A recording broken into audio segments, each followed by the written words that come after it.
Hello and welcome back to Let's Play Dual Hearts. We are back in Yuri's dream and looking at that horrible completion percentage. Let's fix that, you know? Shouldn't be too difficult to do now that we've got the bomb and the bow, a song in our hearts, and a pocket full of dream energy. But first, the bomb. We can blow up this wall back in the first room that we saw way back during our first playthrough here and see what's inside. Probably one of the most unusual puzzles in the game. There's 4 switches. I'm not really sure what the point is here. I just stepped on the first one and it gave me the puzzle correct answer after I picked up those 4 rings. All it gives us is this block. In fact, you can't even really see what it gives you until the camera pans out. This is actually something we need in the other rooms. Let's shove it all the way back outside really quickly. Look at him go! Look at him dance. The best part of the fast forwarding to me. It's still tedious, even at triple or quadruple speed or whatever this is. Plus the enemies respawn, which is aggravating, but it gives us a chance to try out our new weapon in standard combat as opposed to a boss. Check out the arbalest. It does basically no damage to normal enemies. Takes, I think, 11 or 12 hits just to kill this statue, which went down in 3 or 4 hits with our sword or our spear. Let's go find the other one. We happen to be, in case you didn't notice in the status screen, only 2 defeats away from leveling up the arbalest to level 2. So let's take care of it now. The charge attack does about as much damage as a single regular hit from the sword or the spear. So as you can see, it takes about 3 hits to take down the rat. Plus the charge attack has perfect homing. So even if you're running away from the enemy, as long as you have a lock-on and a charge attack, it will always hit. Unless it hits a wall or something. It does pierce, but only to a limited extent. Anyway, we're where we need to be. I don't know if I pointed this out during the first trip, but there's a ladder here on the side of this pillar, and now that we have this block, we can climb up. We couldn't fetch this item with the draw card, I don't believe, because the draw card doesn't lock on to gold Essamons. There's also this crack here in the wall, which you can break open with a charged arbalest attack. And this crack here in the floor, which I passed by the first time and felt really stupid for missing. It's got a tummy up fragment inside. I believe that's all we can do here in this first room. There's 1 item remaining that we can get in the second room, so let's move on in. There's the X where the sheep was. This is the area with all the cracked floors. There's another cracked ceiling here too that we can again break with a charge attack from the heavy arbalest, a light arbalest rather. Oh no. Bumbles on shrooms. Anyway, back to the last room. I did point out these 3 targets, although you can barely see them at the time.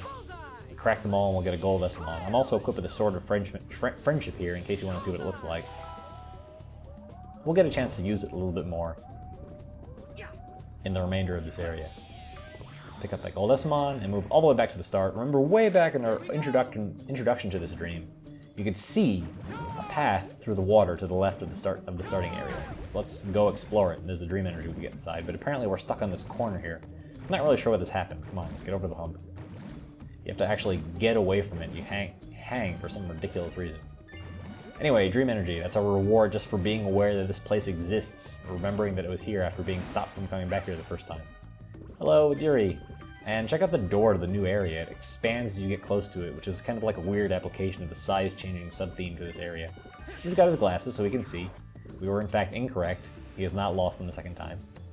But now we can get to the expanded second area. Just like Santa's dream and Thomas' dream, Yuri has a secondary area that can be explored, which we can do now that we can swim. Let's take a minute to use the Sword of Friendship to check out these new enemies. Actually, no, apparently I'm going to use the arbalest because I insist on fighting incorrectly. Oh god, there's 2 of them. Oh my god, look at it in the camera. That's so creepy. Okay, whack it with the sword. Yeah, even though the Sword of Friendship supposedly has less attack power than the Blade, it's not really that noticeable when you're actually in combat, just because it's such a useful weapon in general. I don't know what the deal is with this guy. They look like the blue jellies from the sheep stream, but they take an absurd number of hits by comparison. There's a 6, 7, 8, I think. It's way more than it should. But again, these are combat-based rooms, meaning we need to kill every enemy to make our way out. There is a cracked wall here on the side. So let's re-equip our bomb, check to see what's... No, that's the draw card, that's the bomb, thank you. Yes, I'm talking to myself, I understand. Jeep. Jeep. Talk to him later. Rings first. The rings actually bring us over 500, which allows us to cross the first threshold for and unlockable on Dream Ring, so we'll check that out when we get out of this area. Sheep has apparently been waiting for us. Impressed that we found this place. Not too difficult, just requires some pattern recognition. Check out this idle animation. He does a little tumble backwards. I've never seen that before. Only in this exact situation right now. I guess I probably should have recorded it in the Baku diary while we were here. But aside from that one time he was balancing the SM on his nose, I never actually thought to do that because I never actually used it during my first playthrough of the game. Let's kill these guys again. I forgot I took off the sword to use the bombs. Let's equip our two primary weapons here because we need the spear to access the gear that opens up the door to the next room. And later, since we do have both the sword and spear at level 3, I'll be able to show off the charge attack, I should say the combination attack for the level 3 now that we have, for the first time, 2 level 3 weapons equipped. So I'll try to remember to do that. I had forgotten when we were going through this room the first time, but I will recall and hopefully show it off next chance we get. This takes 3 hits, just like it did in the first trip through the dream. What's this new area? I believe this is combat again. Kind of boring, yeah. We're fighting a horse. Or whatever that was. Oh no, it's one of these lizard men. These fights take a really long time. So we'll put it into hyperspeed, because they do get pretty boring after a while. Whack, whack, whack, whack, whack, whack. There we go. Apparently I killed the other jelly drop by accident, because I only remember seeing the first one on camera. They have that creepy little flatten themselves and drop on you move. It's quite recognizable. Since they were kind enough to do that, I didn't have to equip our ranged weapons to actually kill them. Anyway, let's ignore that other room and check out this side room over here to the right, at least on our mini-map. Kind of hard to figure out where to go here, because there aren't any obvious features. We do want to get up on the little ledge there. I think we can jump with Bumble. But I think here I'm lining the jump up to see if I can do it myself, and if I can grab onto the edge, and apparently I cannot. So let's do it the way we were supposed to, and jump up and fight these enemies, more of these dark jelly guys correctly. So this is the, hang on, there we go. The combination attack ending on the spear, starting with the sword. Takes out the enemies pretty quickly. Again, in about 6 hits, which is consistent with my statements. The charged arbalest is about equal to 1 regular strike from the sword and the spear. Anyway, that was the level 3 sword charge attack, combination attack. Let's get up on the rafters the way we're supposed to. We can ignore the enemies. Get up on the column here. The real treasure here is up all the way in the ceiling. So we can jump from column to column, from ledge to ledge until we're up on the rafters. Another bunch of rings to collect.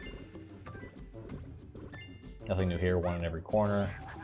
I can probably do this a little faster if I jump from ledge to ledge, but I don't really want to take my chances and have to get all the way back up here.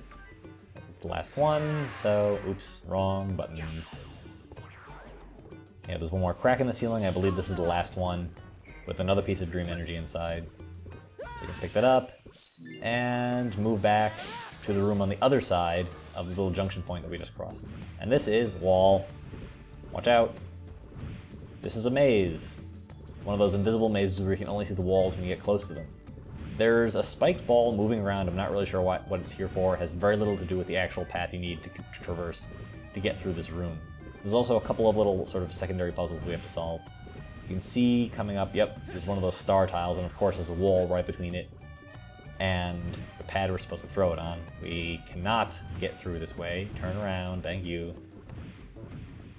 To go all the way back around. I probably should have sped this up. Yeah, the game does taunt you a little bit here. Although I do think it was interesting design to put them basically put them next to each other, but also in the 2 points to take the longest to actually traverse. Just going, nope, wrong way. If you're walking around the room manually. Let's pick up this ring so I don't have to go get it later. There's about 5 or 6. Because there are continually walls popping up to block your perspective, it's very difficult to see where the remaining rings in this room are. And in fact, that one right there I miss on this first trip. Spoiler alert, I know. Alright, toss the tile onto the panel, pick up one more piece of dream energy, and it's unclear if this is a remote bomb switch or just a regular switch, but there's no harm in putting a remote bomb here and not worrying about it. Moving all the way back. See, I told you I missed that ring. I think I see it and get really frustrated right as I'm about to leave the room, just from spinning the camera around, which is an unpleasant surprise. Come on, we've seen this already. Yeah, this is about the point where I realize I'm not getting that ring on this trip. I'm certainly not going back there now. Alright, let's detonate the bomb now. And as it turns out, we were correct in assuming that was a remote bomb switch because we only have 5 seconds to get through. There's another familiar puzzle. Again, most of the secondary areas in this game are sort of repositories for the items they couldn't place along the actual plotline path in most of these levels. So it's pretty easy just to pick up items just by walking around. Again, that's a tummy-up fragment we got just from making it into this room, bothering to come here in the first place, just like the dream energy we got just for showing up. Again, this should be familiar from Santa's dream. Change this to green, this to yellow, leave the red one as it is, that one to blue, and that's good enough. This door is not timed. We have all the time in the world to get down there.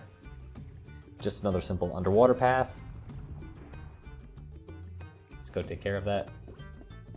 Oh, check it out, we have 30 tummy-up points. When did we pass that threshold? It's good to know. I believe it maxes out at 50.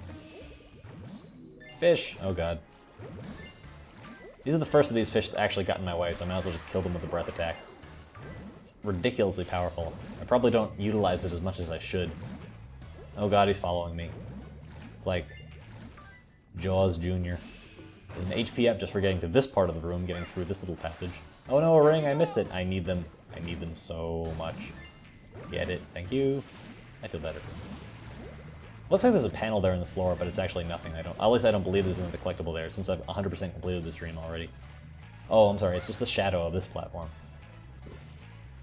This again is another remote bomb switch, so the least we can do is plop the bomb and move over to the door. There it is. Let's get going. Swim on over, doesn't detonate the bomb. Oh god, there's a fish in our butt. Blow the bomb. And this one only gives us about 2 seconds, I believe. Yep, 2.5. There's a switch here. This raises a column over here, which we can use as a shortcut to get here from the lower areas. Remember, Rumble can climb, I should say Stompy can climb columns, which we discovered in the sheep stream. Purely by accident. This one is not remote. We have exactly 5 seconds or 6 seconds or so to get to the exit door. I believe the game intends you to dash along this tiny little platform, which is why they give you a re-entry column, but it's infinitely easier just to jump. The dash sort of maxes out at 90-degree turns, so it would be very difficult to dash here. Again, it's not particularly difficult to do this the normal way, or I should say, using a shortcut, just by jumping across the columns using Mumble again. We just barely make it, but it's not really an issue. Another tummy-up point just for solving this puzzle. And one last combat room. 2 of the statues and 1 of the horse lizard guys. Take them out again super quick. There's no reason to make a big deal about this. The same enemies we've fought several times in this stream. I left a bomb for some reason, I'm not really sure why. I think I hit the button by accident. Get used to these guys, they show up a lot. They're the only enemies with like real combat engines programmed in that we fight on a regular basis. But our reward is a gold Esmon. That's our last collectible that we can pick up here before we learn to fly. So let's get that, move back down to the lobby, and leave the extension to Yuri's dream. Kill these rats, do some extermination, take care of this, and let's see what's here. Oh, let's pick this up, refill our health. That'll be all. We'll leave the stream, and we will return, I think, next to Thomas' dream tomorrow on Let's Play Dual Hearts.